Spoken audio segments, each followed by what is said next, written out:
கல்லினால் என்னை கொண்டு விட்டார் இறைவா. அவர் இறந்து என் கத்தியினால் சரி என்னுடைய அண்ணனும் இறந்து விட்டார். ரெண்டு பேரும் அண்ணனும் தங்கையுமா? ஆமா. சரி, இப்ப உங்களுக்கு என்ன வேண்டும்? இறைவா, ஒன்று மரியாதை என்னை கானகத்திலே கல்லாலே கொண்டு விட்டானே, இவன் கல்லாலே தான் கொன்றார். சரி, எனக்கு இந்த கையாலே பழி எடுக்க வேண்டும் இறைவா. பழிக்கு பழி எடுக்க வேண்டும். பழக நல்ல நீதியாய் நான் மாற வேண்டும். நீதி கிடைக்க வேண்டும் என்று நினைக்கிறேன். எனக்கு நீதி கிடைக்க வேண்டும் இறைவா. அப்படியானால் என்ன, நீ என் அருகாமையில் வந்து இத்தனை தூரம் என்னை வணங்கி நின்று கேட்டதுதான் சொல்லுகின்றேன். சரிதான். இன்னும் ஒருமுறை நீங்கள் பூலோகத்திலே அண்ணனும் தங்கையுமாக பிறந்து எதை வரமாக அடைய வேண்டும் என்று நினைக்கின்றீர்களோ அதையே நீங்கள் வரமாக அடைவீர்கள். அதுவே நான் உங்களுக்கு தந்த வரம். அதுவே எங்களுக்கு போதும் இறைவா. சரி, நீங்கள் பிறப்பதற்கு நான் ஆவணம் செய்கின்றேன் என்று சொல்லி சரிதான். எம்பெருமான் என்ன செய்கின்றார்? சித்திரகுப்த நயினாரை அழைத்து சொல்லுகின்றார். அப்பா நயினாரே, ஐயா, இந்த மூன்று பேரையும் பழையபடி பூலோகத்தில் பிறவி செய்ய வேண்டும். சரி. ஆகையினாலே இதனுடைய பிறவி கணக்கு எங்கிருக்கிறது என்று பார்த்து சரி அதன்படி நாம் பிறவி செய்ய வேண்டும். அப்படியே ஆகட்டும் இறைவா. கணக்கை எடுத்து எனக்கு புரியும்படி சொல். ஐயா, சோற்றால் மடை அடைக்கக்கூடியது சோழவள நாட்டு. உண்மைதான். சோழ நாட்டை ஆண்டு வருகின்றார் செம்பியராஜன், அவருடைய மனைவி திருத்தேவி. இவர்கள் குழந்தை இல்லாமல் நித்த நித்தம் உங்களை நினைத்து அல்லலப்படுகின்றார்கள். அப்படியா? ஆமா.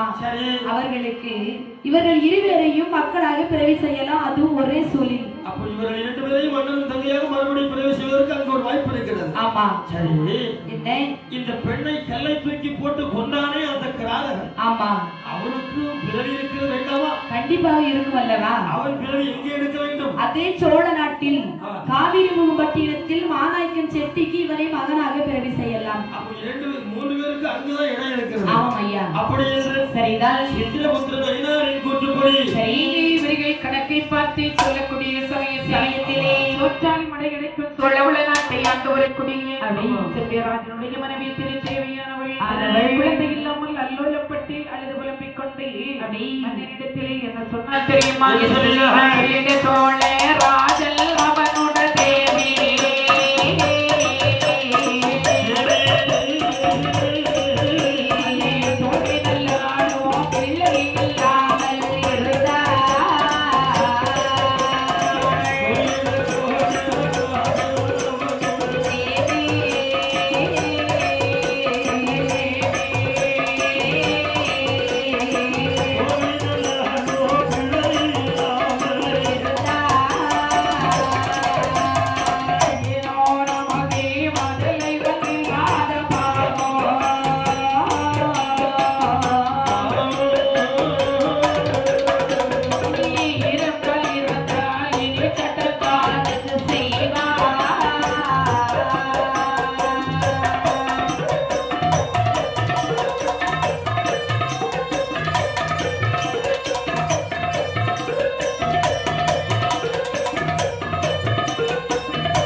இப்பொழுது இந்த நாட்டை தாங்கள் பரிபாலனம் செய்து வருகின்றீர்களே, ஆமா, உங்களுடைய காலத்திற்கு அப்பால் சரி இந்த நாட்டை அரசு புரிவதற்கு நமக்கு ஒரு குழந்தை செல்வம் வேண்டாமா?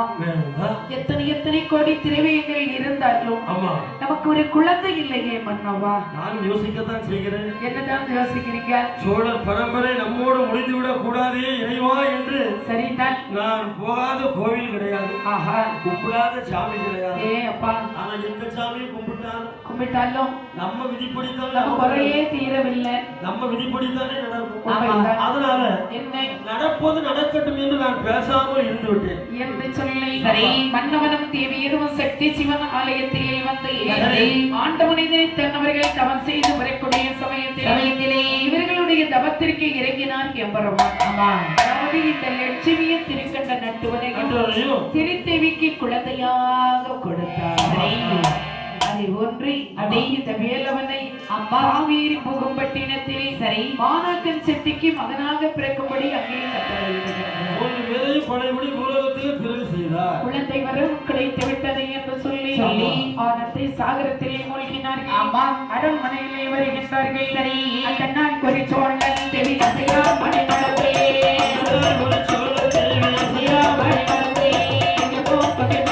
பார்த்தையா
சென்றார்கள் அரண்மனையிலே வந்தார்கள் இல்லறத்தை நல்லறமாக்கி இனிதை வாழ்ந்து வரக்கூடிய சமயத்தில் அன்றைய ஆண்டவனுடைய திருவருளினால் திருத்தேவி வயிற்றை கர்ப்பமானது கருவுருவாக வளர்ந்து ஒன்றின் பின் ஒன்றாக மாதங்கள் 10 ஆகக்கூடிய சமயத்திலே மன்னவனை பார்த்து சொல்லுகின்றார் மன்னவா மாசம் 10 திகைத்து விட்டதே மன்னவா அரண்மனை மருத்துவத்தை ஆழ்விட்டு எனக்கு அழைத்து வாருங்கள் ஐயா சொல்லியிருந்தால் ஒரு நொடியிலே அழைத்து வந்திருப்பார்கள் சரி நான் கட்டளையிடுகின்றேன் காவலர்களே ஐயா அரண்மனை மருத்துவத்தை உடனே அழைத்து வாருங்கள் அப்படியே ஆகட்டும் ஐயா அழைத்து வந்தார்கள் சரிதான் அந்த திருத்தேவியுடைய நிலைமை அவ்வளவு கஷ்டமா இருக்கு மருத்துவத்தை கண்டபோது மெல்லி நல்லாள் என்ன சொன்னால் தெரியுமா மருத்துவம் என்னம்மா என்னுடைய மேனியெல்லாம் எப்படி இருக்கின்றது தெரியுமா அப்படி இருக்கின்றது நானே மேனியெல்லாம்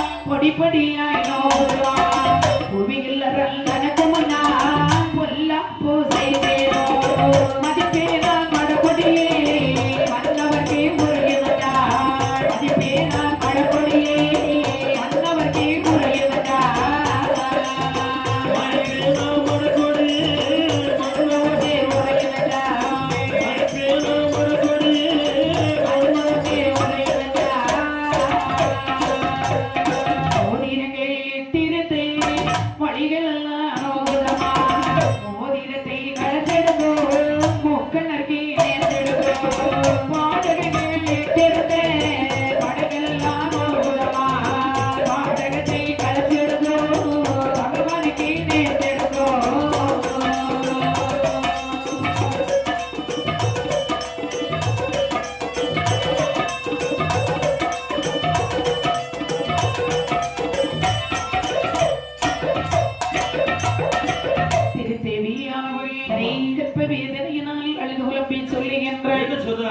மருத்துவம் என்னுடைய மேனியெல்லாம் எப்படி இருக்கின்றது தெரியும் எப்படி அம்மா இருக்கின்றது பொன்னான மேனியெல்லாம் பொடிப்பொடியாய் நோகுதே அம்மா அப்படி மோதிரங்கள் இட்டிருந்த மொழிகள் எல்லாம் நோகுதே மருத்துவம் நோதமா செய்யும் கொஞ்சம் உடையதை இட்டிருந்த கரண்டைக்கால் நோகுதே மருத்துவம் எப்படி தோழியர்களே என்ன இப்படி பார்த்துட்டு நிக்கிறீங்க உங்க அம்மா நோகுதுன்னு சொல்லுறாங்க நீ என்ன பார்த்துட்டு நிக்கிற எனக்கு வெயில்ல உடம்பு வேகுதுன்னு நான் இருக்கிறேன் ஏன் நீ வெயில்ல போய் இருக்கிற நிழல்ல வந்து இரு நிழல்ல வந்து உட்கார்ந்துட்டா வேலை செய்யறது யாரு வெயில வேலை செய்ய முடியுமோ ஓடணும் இங்க ஓடணும் அதை எடுக்கணும் இதை எடுக்கணும் நான் தானே போகணும் அதான் வெயில நின்றுக்க அதான் தயாரா இருக்கிறேன் ஆமா தயாரா இரு அது மட்டுமல்லப்பா பக்க வீலாம் இரண்டும் படந்தலந்தை குறுக்கல்லும் சரி சுக்கானம் பாய்மரம் போல் சுழறுதடி